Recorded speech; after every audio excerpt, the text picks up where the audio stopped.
नमस्कार बच्चों, कैसे हैं आप सब? आशा करती हूँ आप सभी अच्छे होंगे, स्वस्थ होंगे, खुश होंगे और अपनी पढ़ाई भी अच्छे से कर रहे होंगे। तो जैसा कि आप सभी जानते हैं, मैं हूँ आपकी हिंदी की अध्यापिका और मैं स्वागत करती हूँ आप सभी का आईसीटी वर्चुअल क्लासरूम में। और आज हम यहाँ पर एकत्रित हुए हैं पढ़ने के लिए क्लास 12th की हिंदी। क्लास 12th की हिंदी में हम यहाँ पर पढ़ेंगे आज हमारी आरोह पाठ्य पुस्तिका भाग 2 का चैप्टर बादल राग। और ये जो चैप्टर लिखा गया है ये सूर्यकांत त्रिपाठी निराला जी द्वारा लिखा गया है। और आप देखेंगे ये जो चैप्टर है बहुत ही ज्यादा महत्वपूर्ण है परीक्षाओं की दृष्टि से। आप लास्ट 5 ईयर्स के जो सैंपल पेपर्स हैं, यानी कि जो लास्ट ईयर्स के जो सैंपल पेपर हैं, जो पेपर्स हैं, उन्हें आप अगर उठा के देखेंगे तो ये चैप्टर आपको हर एक पेपर में दिखाई देगा, क्योंकि ये परीक्षाओं की दृष्टि से महत्वपूर्ण है। जहां पर आपके पठित काव्यांश आते हैं तो उसमें आपका ये चैप्टर आता है कि आप इस पाठ को पढ़ो और इस पाठ से जुड़े हुए प्रश्नों के उत्तर दो। और वैसे भी इस पाठ से जो आपके काव्यांश संबंधित जो प्रश्न आते हैं और काव्य खंड से संबंधित जो प्रश्न आते हैं, इस पाठ से रिलेटेड प्रश्न भी आपके आते हैं। तो ये चैप्टर परीक्षाओं की दृष्टि से महत्वपूर्ण है और साथ ही यहाँ पर बहुत ही सुंदर तरीके से जो बादलों की एक तरह से आवाहन किया गया है बादलों का, और किस तरह से एक क्रांति के रूप में इसको दिखाया है, बहुत ही सुंदर तरीके से इस पाठ को यहाँ पर लिखा गया है। तो हम चलते हैं स्मार्ट बोर्ड की तरफ, शुरू करते हैं अपने आज के सेशन को। सभी बच्चे ध्यान पूर्वक पढ़ेंगे, साथ ही समझने का प्रयास भी करेंगे। तो देखिए, हम पाठ को शुरू करने से पहले यहाँ पर सूर्यकांत त्रिपाठी निराला जी का जो जीवन परिचय है उसको हम यहाँ पर एक बार पढ़ेंगे। और यहाँ पर हम आज अपनी कविता को केवल एक बार यहाँ पर एक अच्छे से रीड करेंगे। जो हमारी कविता है, देखिए मैं यहाँ पर आपको बता दूं कि ये जो हमारी कविता है बादल राग, ये सूर्यकांत त्रिपाठी निराला निराला जी की जो प्रमुख रचनाएं हैं अनामिका, उससे ली गई है। जैसे उसमें प्रकाशित जो 6 खंड है उसमें से यहाँ पर ये ली गई है, और उसका छठा खंड यहाँ पर लिया गया है, यानी कि जो लास्ट खंड है वो लिया गया है। और यहाँ पर जैसे मैंने आपको बताया कि कवि जो है बादलों का आवाहन कर रहे हैं, किसके रूप में? क्रांति के रूप में। यानी कि बादलों को एक क्रांति के लिए, जिस जिस तरह से हमारे देश में जब ब्रिटिश शासन के अधीन था हमारा देश, और उस टाइम पे ब्रिटिश शासन के खिलाफ पूरे देश ने एकजुट होकर क्रांति की थी। तो अब यहाँ पर जो समाज में जो एक तरह से चीजें फैली हुई है, तो उसके लिए यहाँ पर एक तरह से बादलों को क्रांति के रूप में बादलों का आह्वान किया है। और यहाँ पर बहुत सारे जो किसान हैं, मजदूर हैं, उनकी आकांक्षाओं को बादलों के एक तरह से, क्योंकि उन जो किसान होती हैं उनकी जो आकांक्षाएं होती हैं वो बादलों से होती हैं, क्योंकि नव निर्माण के रूप में जिस तरह से एक नई फसल जो उगती है, तो एक नव निर्माण के रूप में, राग के रूप में ये जो कविता है बादलों को पुकार रही है।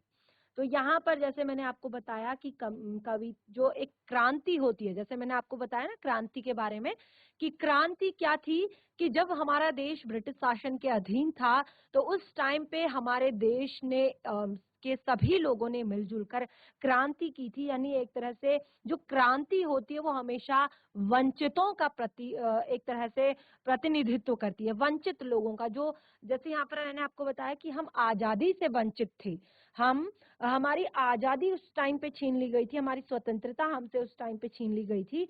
तो ये जो क्रांति होती है ये हमेशा वंचितों का प्रतिनिधित्व करती है। तो उस ये जो बादल हैं यहाँ पर एक तरह से यहाँ पर इसमें देखा जाता है कि जो छोटे छोटे जो चीजें हैं, छोटे जो लोग हैं, उनको देखा जाता है। तो यहाँ पर एक तरह से, क्योंकि बादल जो है उसके अंग अंग में बिजली समाई हुई है, वज्रपात से उसके शरीर भी वज्रपात से शरीर आहत हो जाते हैं और बार बार उठकर जो है गिरते हैं। और गगन, बहुत ही सुंदर तरीके से इसमें आप देखेंगे यहाँ पर काफी सारी चीजें बताई हैं इस कविता के विषय में, बादल राग कविता में। तो जैसे मैंने यहाँ पर आपको बताया कि धरती के भीतर बहुत सारे ऐसे सोए हुए अंकुर हैं, यानी कि बहुत सारे ऐसे सोए हुए बीज हैं, सुप्त अवस्था में पड़े हैं। तो जब बारिश होती है, जब बादल गरजते हैं, तो वो भी नवजीवन की आशा में अपना सिर ऊंचा कर लेते हैं। यानी कि इस तरह से बादल अपनी उपस्थिति को दर्ज कराते हैं। और ये जो क्रांति है, ये कौन सी क्रांति? बादल राग, जो बादलों का आह्वान यहाँ पर किया जा रहा है, बादल राग इस कविता से, ये क्या लेकर आएगी? ये हरियाली लेकर आएगी ये क्रांति। और जितने भी सुप्त अवस्था में सोए हुए जितने भी अंकुर हैं, वो पौधे का रूप धारण करेंगे और एक तरह से चारों तरफ हरियाली छाएगी, खुशहाली छाएगी। तो बहुत ही सुंदर कविता है। तो देखिए यहाँ पर पहले सूर्यकांत त्रिपाठी निराला जी का जीवन परिचय पढ़ लेते हैं कि इनका जन्म जो है सन 1899 1899 में इनका जन्म महिषादल यानी कि जो बंगाल के मेदिनीपुर जिले में है, वहां पर इनका जन्म हुआ था। ध्यान रखिएगा, सन 1899 1899 महिषादल बंगाल के मेदिनीपुर जिले में इनका जन्म हुआ। पारिवारिक गांव को गड़ा कोला, उन्नाव, उत्तर प्रदेश। प्रमुख रचनाएं इनकी अनामिका, परिमल, गीतिका, बेला, नए पत्ते, अणिमा, तुलसीदास, कुकुरमुत्ता, ये सब इनकी कविता संग्रह है। उसके बाद चतुरी चमार, प्रभावती, बिल्लेसपुर बकरीहा, चोटी की पकड़, काले कारनामे, ये इनके गद्य रचनाएं हैं। उसके बाद 8 खंडों में निराला रचनावली इनकी टोटल प्रकाशित की गई है। समन्वय और मतवाला पत्रिका का संपादन इन्होंने किया। और इनका निधन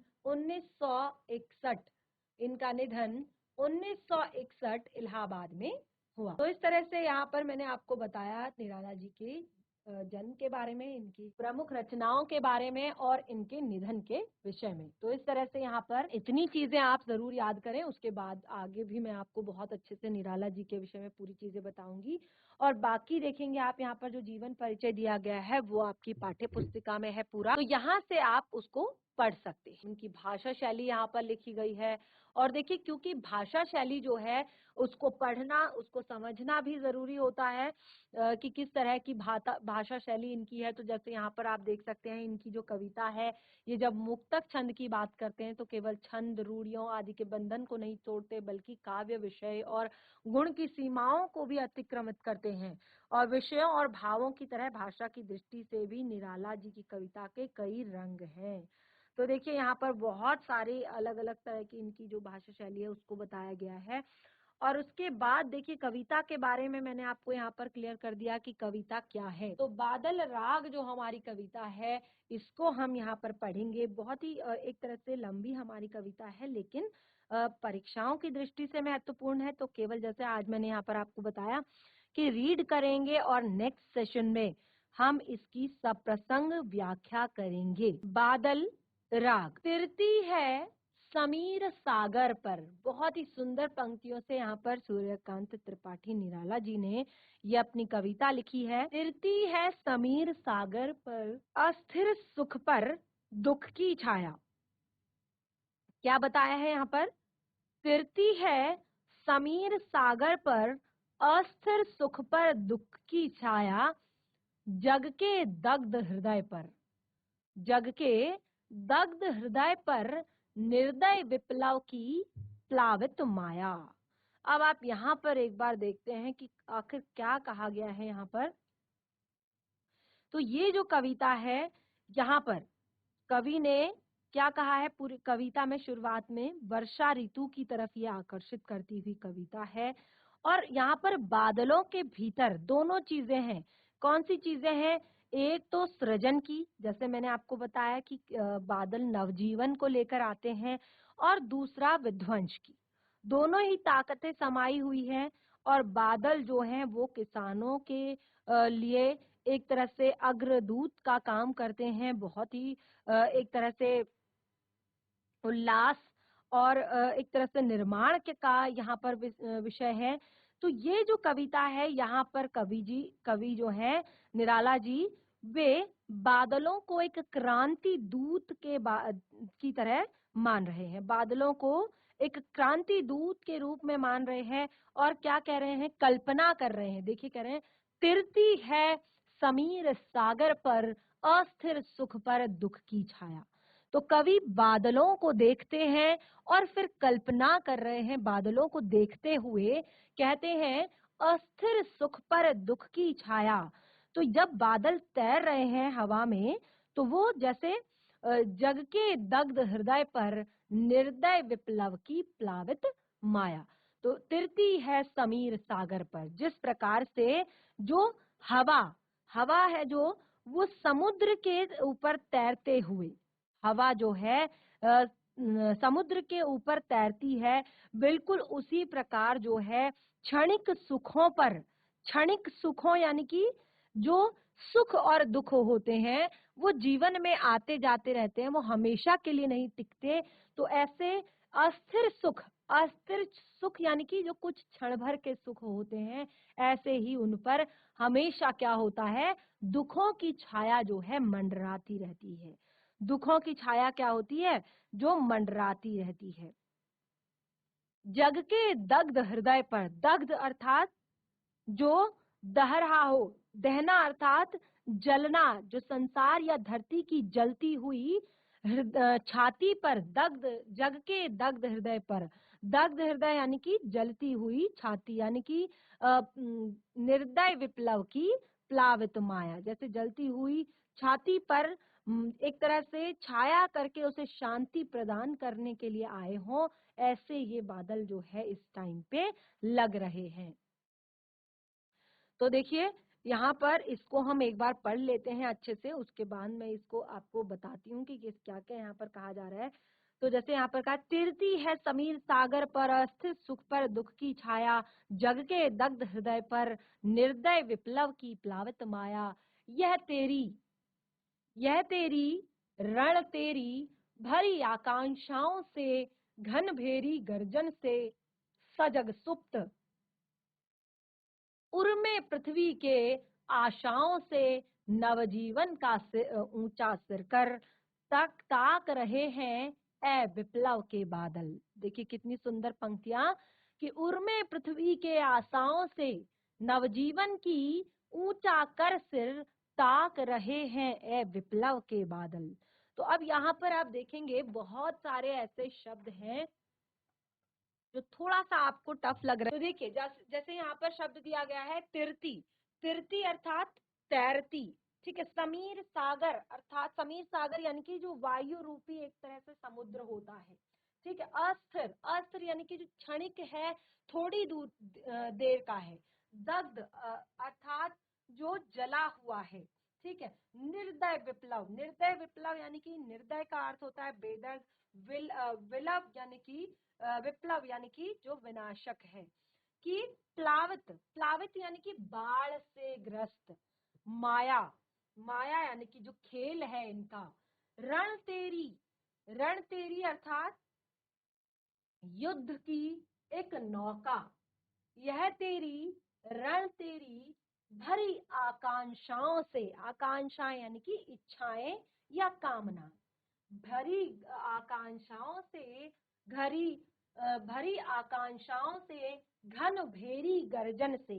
घन भेरी गर्जन अर्थात जो जिस तरह से नगाड़ों की गर्जन होती है ना, उस तरह से घन यानी कि जो आवाज होती है, और भेरी अर्थात नगाड़ा, और गर्जन अर्थात उसकी जो आवाज होती है। सजग सुप्त, सजग अर्थात जागरूक, सुप्त अर्थात सोया हुआ। अंकुर अर्थात जो बीज जमीन में पड़ा हुआ पौधा है, लेकिन अब उसमें क्या हो रहा है, अंकुर फूट गए हैं। उसमें क्या हो गया है, अंकुर फूट गए हैं। उर में पृथ्वी के, उर अर्थात हृदय, पृथ्वी के अर्थात धरती के आशाओं से, आशा आप सभी को पता है नवजीवन की या नए जीवन की, ऊंचा कर सिर यानी कि सर उठाकर, ताक रहे, ताक रहे अर्थात ऊपर को देखना, एक तरह से एकटक देखना। तो यहाँ पर जितना भी मैंने आपको यहाँ पर जितने ये पढ़ाया है अभी तक, इसमें आप देखेंगे कि यहाँ पर क्या हो रहा है, यहाँ पर अभी तक आप जो इसका अर्थ समझ रहे हैं, तो यहाँ पर बादल जो है, कवि जो है बादल को संबोधित करते हुए क्या कह रहे हैं, कि हे क्रांति रूपी, हे क्रांति रूपी बादल, तुम आकाश में ऐसे मंडरा रहे हो जैसे पवन रूपी सागर पर कोई नौका तैर रही है, तिरती है समीर सागर पर, अस्थिर सुख पर दुख की छाया। तो बिल्कुल तुम ऐसे तैर रहे हो, ऐसे मंडरा रहे हो जैसे जो समीर अर्थात जो हवा होती है, पवन होता है, रूपी सागर, समीर सागर, ठीक है, पवन रूपी सागर पर कोई नौका तैर रही हो। और ये बिल्कुल उसी प्रकार है, ये बिल्कुल उसी के समान है जैसे अस्थिर सुख पर दुख की छाया, यानी कि ठीक उसी प्रकार है जैसे अस्थिर सुखों पर हमेशा दुख की छाया जो है मंडराती रहती है। यानी कि तिरती है समीर सागर। अब समीर के सागर पर हवा के झोंके से अगर कोई नाव चलेगी तो क्या होगा कि जब हवा रुकेगी तो वो तुरंत क्या होगी, नीचे गिर जाएगी। जब हवा रुकेगी तो वो तुरंत ही नीचे गिर जाएगी। तो बिल्कुल उसी तरह से अस्थिर सुख पर दुख की छाया, इसी तरह से ये सुख भी क्या है, अस्थिर है। यानी कि सुख और दुख जो है लगे रहते हैं। तो अगर सुख है तो वो भी हमेशा के लिए नहीं है, अगर दुख है तो वो भी स्थिर नहीं है। तो अस्थिर सुख पर दुख की छाया, यानी कि सुख जो है वो हवा के समान चंचल है और अस्थाई है। और बादल संसार के, अब देखिए, जग के दग्ध हृदय पर, जो ये बादल हैं संसार के जले हुए हृदय, क्योंकि गर्मी से, भीषण गर्मी से जो संसार का हृदय जो है वो जल गया है, वहां पर निर्दय निर्दय विप्लव की प्लावित माया, निर्दय प्रलय रूपी विप्लव का क्या अर्थ मैंने यहाँ पर आपको बताया था, विनाश। ठीक, एक निर्दय विनाश लेकर आती है। और कैसा विनाश है ये, प्लावित, प्लावित अर्थात प्रलय रूपी माया को ये लेकर हमेशा स्थिर रहते हैं। और क्या कहा है, यह तेरी रण तेरी, यह तेरी अर्थात ये जो तेरी बादलों की युद्ध रूपी नौका है वो क्या है, भरी आकांक्षाओं से। लेकिन यहाँ पर जो हमेशा जो आम आदमी होता है, जो आम इंसान होता है, वो कभी भी बहुत ज्यादा नहीं सोचता, वो कभी भी बहुत ज्यादा नहीं सोचता, बल्कि उसमें तो इच्छाएं भरी होती हैं। क्या कहा है, भरी आकांक्षाओं से, उसकी तो इच्छाएं होती हैं। और वो आदमी हमेशा इच्छाओं से, आकांक्षाओं से भरा हुआ रहता है। तो कवि यहाँ पर कहते हैं कि घन भेरी गर्जन से सजग सुप्त अंकुर, उर में पृथ्वी के आशाओं से, नवजीवन का सिर ऊंचा कर, ताक रहे ए विप्लव के बादल। तो यहाँ पर कवि कहते हैं, हे बादल, तेरी इस भारी भरकम गर्जना से जो धरती के गर्भ में, ठीक है, घन भेरी गर्जन से सजग सुप्त, उर में पृथ्वी के गर्भ में, पृथ्वी के हृदय में जो आशाओं से, यानी कि ये सोचकर जो सुप्त, जो अंकुर पड़े हुए हैं, सोए हुए जो अभी तक अंकुर हैं, जो भीषण गर्मी है, भीषण गर्मी में वो जो पौधे हैं वो जमीन के अंदर हैं और वो इंतजार कर रहे हैं बारिश का। और इस टाइम पे वो क्या करते हैं, जब वो तेरी इस भारी भरकम गर्जना को, घन भेरी गर्जन से सजग सुप्त, और वो बिल्कुल एकदम से सजग हो जाते हैं, एकदम से क्या हो जाते हैं, सजग का क्या अर्थ बताया था, जागरूक हो जाते हैं तुरंत ही। ठीक है, सजग हो जाते हैं और एकदम से नव जीवन की ऊंचा सिर कर, और तुरंत ही तैयार हो जाते हैं संघर्ष करने के लिए, यानी कि बाहर आने के लिए। एक तरह से जब क्रांति आती है, जब कोई भी क्रांति होती है, तो जो निष्क्रिय और संघर्षहीन व्यक्ति होता है वो भी संघर्ष करने के लिए तैयार हो जाता है, वो भी साथ मिलकर लड़ने के लिए तैयार हो जाता है। तो उर्मे पृथ्वी के आशाओं से नव जीवन की, जो पृथ्वी के हृदय में, पृथ्वी के गर्भ में छुपा हुआ जो अंकुर है, और जिसको जो आशाएं लगाकर बैठा है नए जीवन की, कि कभी ना कभी तो टाइम आएगा मेरा भी, कभी ना कभी तो मैं भी बाहर आऊंगा। तो वो सजग हो जाते हैं। और क्या कहा है कि ये ऊंचा कर सिर, अब ये भी अपना सर ऊंचा कर लेते हैं, यानी कि अंकुर जो है वो बाहर निकल जाते हैं, ताक रहे हैं विप्लव के बादल। तो ये क्या होता है, ये जो विप्लव, विप्लव का क्या अर्थ मैंने आपको बताया था, विप्लव का मैंने अर्थ आपको यहाँ पर बताया था कि जो सुंदर तरीके से जो ये बादल है, ये बादल जो है को देखकर जो ये नए अंकुर हैं, ये जीवन की आशा में, जीवन की आशा में अपना सिर उठा लेते कि हाँ अब हमारी बारी भी आएगी, हम भी बड़े होंगे और हम भी पलेंगे फूलेंगे। तो इस तरह से जब ये क्रांति आती है, देखिए ये जो बादलों का आवाहन है ये क्रांति के रूप में किया है। तो जब क्रांति आती है तो जो शोषित लोग होते हैं, जो कमजोर लोग होते हैं, जो छोटे लोग होते हैं, उनके मन में भी अपने उद्धार की, अपने कल्याण की आशाएं फूट पड़ती हैं। यानी कि वो भी सोचते हैं कि हमारे दिन भी अच्छे आएंगे, हमारे ऊपर से भी दुख के बादल जो है हट जाएंगे। देखिए यहाँ पर जो आप देखेंगे, जो पंक्तियां हमने पढ़ी, यहाँ पर बादलों को क्रांति दूत के रूप में चित्रित किया है। जैसे मैंने आपको बताया ना कि क्रांति आती है तो किस तरह से वो जो कमजोर लोग होते हैं उनके लिए भी आशा की किरण बन जाती है। और प्रगतिवादी विचारधारा का प्रभाव है और तत्सम शब्दावली का प्रयोग किया गया है और एक तरह से मुक्तक छंद है और बहुत अलग अलग तरह के अलंकार, जैसे समीर सागर, दुख की छाया में रूपक अलंकार, सजग सुप्त, सवर्ण की आवृत्ति एक से अधिक बार, सजग सुप्त में अनुप्रास अलंकार और मानवीय करण अलंकार। तो आप देख ही रहे हैं कि किस तरह से अंकुरों का, बादल का मानवीयकरण किया गया है।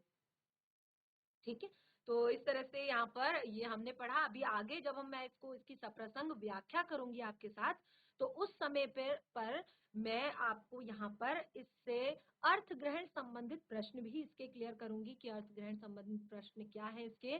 तो चलिए एक बार फिर से आगे के जो आगे का टॉपिक है, आगे का काव्यांश है, उसको पढ़ लेते हैं, अगले काव्यांश को। फिर बार बार गर्जन, फिर बार बार गर्जन, वर्षण है मूसलधार।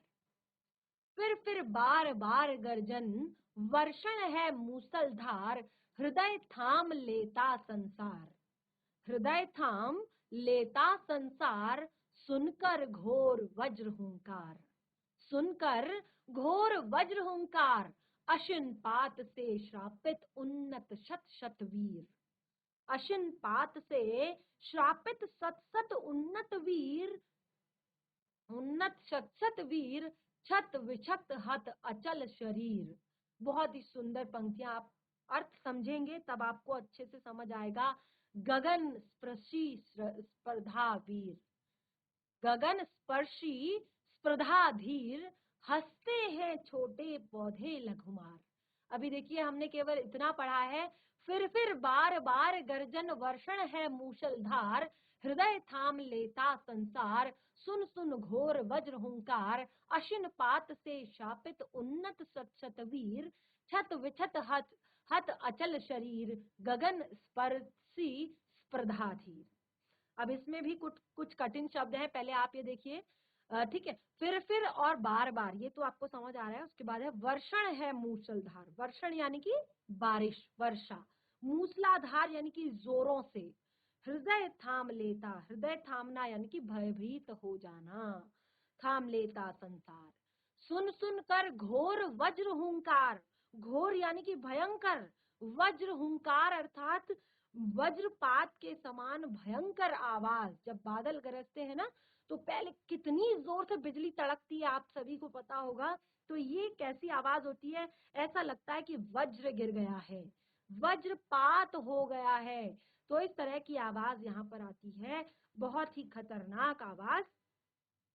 और अशिन पात से शापित, अशिन पात यानी कि जो बिजली गिरती है उससे शापित, शापित यानी कि श्राप से ग्रस्त। उन्नत शत शत वीर, उन्नत यानी कि बड़ा, शत शत वीर यानी कि सैकड़ों वीर, छत विछत, छत विछत यानी कि बिल्कुल एक तरह से घायल होना, हत अचल शरीर, हत अर्थात मरे हुए, कुछ घायल और कुछ मरे हुए, अचल शरीर, अचल यानी कि जो चल नहीं पाते, जैसे पर्वत। ठीक है, पर्वत क्या है, अचल क्या है, पर्वत का पर्यायवाची है। गगन स्पर्शी स्पर्धाधीर, गगन स्पर्शी यानी कि आकाश को छूने वाली स्पर्धा, स्पर्धा यानी कि आगे बढ़ने की, कंपटीशन, आगे बढ़ने की जो होड़ होती है ना, जिसको हम एक तरह से कहते हैं स्पर्धा लगी हुई है, इनमें होड़ लगी हुई है आगे बढ़ने की।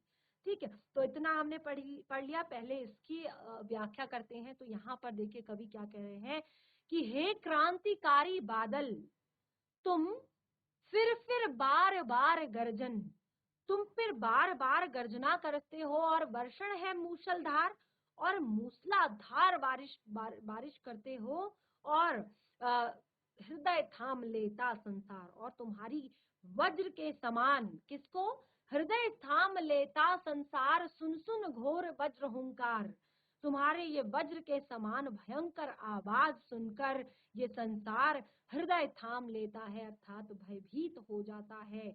और अशिन पात से शापित उन्नत शत शत वीर, यानी कि बिजली गिरने की आकांक्षा से, बिजली गिरने की आशंका से आकाश की ऊंचाइयों को छूने वाले, जो आकाश की ऊंचाइयों को छूने वाले क्या हैं, जो बड़े बड़े पर्वत हैं। देखिए आपने देखा होगा जब किसी पहाड़ पर बिजली गिरती है तो पूरा का पूरा पहाड़ दरक जाता है, पूरा का पूरा पहाड़ जो है टूट जाता है। तो यहाँ पर कहा अशिन पात से शापित उन्नत शत शत वीर, छत विछत अचल शरीर, उनके जो अचल शरीर होते हैं वो भी क्या होते हैं, रण, एक तरह से जिस तरह से रण क्षेत्र में वज्र के प्रहार से बड़े बड़े वीरों की भी मृत्यु हो जाती है, बड़े बड़े वीर भी मृत्यु को प्राप्त हो जाते हैं, उसी प्रकार जो बड़े लोग होते हैं, पूंजीपति लोग होते हैं, क्रांतिकारी लोग, क्रांति, इस क्रांति से प्रभावित हो जाते हैं, और एक तरह से ये ऊंचे ऊंचे पर्वत जो है ये घायल हो जाते हैं। तो बहुत ही सुंदर पंक्तियां थी यहाँ पर। आगे बढ़ेंगे। हंसते हैं छोटे पौधे लघुमार, हंसते हैं छोटे पौधे लघुमार, शस्य अपार, हिल हिल खिल खिल हाथ हिलाते, तुझे बुलाते, विप्लव रव से छोटे ही हैं शोभा पाते। क्या कहा है, हंसते हैं छोटे पौधे लघुमार, शस्य अपार, हिल हिल खिल खिल हाथ हिलाते, तुझे बुलाते, विप्लव रव से छोटे ही हैं शोभा पाते। तो देखिए यहाँ पर अब कुछ और शब्द हैं जिनका हम यहाँ पर पढ़ते हैं अर्थ। तो जैसे मैंने यहाँ पर क्या कहा है, हंसते हैं छोटे पौधे लघुमार, और जो छोटे पौधे होते हैं वो क्या करते हैं, हंसते हैं, मुस्कुराते हैं। शस्य अपार, शस्य अर्थात जो हरियाली होती है वो हरियाली फैल जाती है। आपने देखा होगा वर्षा ऋतु में चारों तरफ कितनी ज्यादा सुंदर हरियाली हो जाती है। जहां पर ग्रीष्म ऋतु में भयंकर सूखा होता है, वर्षा ऋतु में वहीं पर आप देखेंगे इतनी सुंदर घास, इतने ज्यादा हरे पौधे एक तरह से उग जाते हैं। तो शस्य अपार यानी कि चारों तरफ सुंदर हरियाली, हिल हिल खिल खिल हाथ हिलाते, और हवा से, मंद मंद हवा से वो हिल रहे हैं, और सूरज की सुंदर रोशनी से वो खिल रहे हैं, हाथ हिलाते, और जब वो हवा में झूल रहे हैं तो इस प्रकार लग रहा है जैसे वे हाथ हिला रहे हों। ठीक है, तो इसके विपरीत यानी कि जो अभी तक बताया था कि किस तरह से जो ऊंचे पर्वत होते हैं, जो बड़े लोग होते हैं, पूंजीपति लोग होते हैं, वही क्रांति से प्रभावित होते हैं, और इसके जस्ट विपरीत जो छोटे पौधे होते हैं, छोटे लोग होते हैं, वे खुश होते हैं। क्योंकि एक किसान जो है बारिश होने से खुश होगा, क्योंकि उसकी फसल लहलहाएगी, उसकी फसल के लिए अच्छा होगा। जनता, आम जनता, आम नागरिक जो है, जो गर्मी से जूझ रही है और जो सूखे से प्रभावित हो रही है, वो भी एक तरह से बारिश के होने पर खुश होगी। तो हंसते हैं इसके विपरीत छोटे, जो छोटे होते हैं वो इसके विपरीत खुश होते हैं, क्योंकि उन्होंने विनाश से ही जीवन प्राप्त किया है। जो ये विनाश लीला चल रही थी, इसी से उन्हें जीवन मिला है। अपार हरियाली से प्रसन्न होकर ऐसा लगता है वो हाथ हिला रहे हैं, और विनाश का जो शोर होता है, क्या कहा है, विप्लव रव से छोटे ही है शोभा पाते, विप्लव रव से छोटे ही हैं शोभा पाते, यानी कि जो विप्लव रव है, विप्लव रव अर्थात शोर। तो विप्लव अर्थात क्या बताया था, विप्लव का अर्थ मैंने यहाँ पर आपको विप्लव का मैंने अर्थ आपको बताया था एक तरह से विनाश, ठीक है। इस विनाश से जो छोटे होते हैं वही शोभा पाते हैं, यानी यानी कि वही एकदम से सुंदर बन जाते हैं। तो यानी कि जो क्रांति होती है, क्रांति के बाद जो बड़े बड़े लोग होते हैं परेशानी हमेशा उनको होती है, जो छोटे छोटे होते हैं वो हमेशा खुश होते हैं, उनको अपना अधिकार मिल जाता है, उनको अपना एक तरह से उनको अपनी जो चीजें उनकी खोई हुई हैं वो मिल जाती हैं। तो इस तरह से आज हमने यहाँ पर हमारी आरोह पाठ्य पुस्तिका से ली गई ये कविता बादल राग को पढ़ा, और आज हमने केवल यहाँ पर इस कविता को रीड किया है, और अभी इस कविता का जो काफी जो पार्ट है वो शेष है, तो बाकी चीजें कंटिन्यू करेंगे हम अपने नेक्स्ट सेशन में। और जैसे कि मैंने बताया है कि कविता परीक्षाओं की दृष्टि से महत्वपूर्ण है, तो इसको घर पर एक बार जरूर रिवाइज करें, पाठ के जो कवि हैं उनके बारे में भी पढ़ें। वैसे मैं नेक्स्ट सेशन में फिर से एक बार इसको अच्छे से रिवाइज करवाऊंगी, तो आज जो कुछ भी पढ़ा है उसे एक बार घर पर रिवाइज कीजिए। हम मिलेंगे अपने नेक्स्ट सेशन में, तब तक के लिए धन्यवाद। आपका दिन शुभ हो।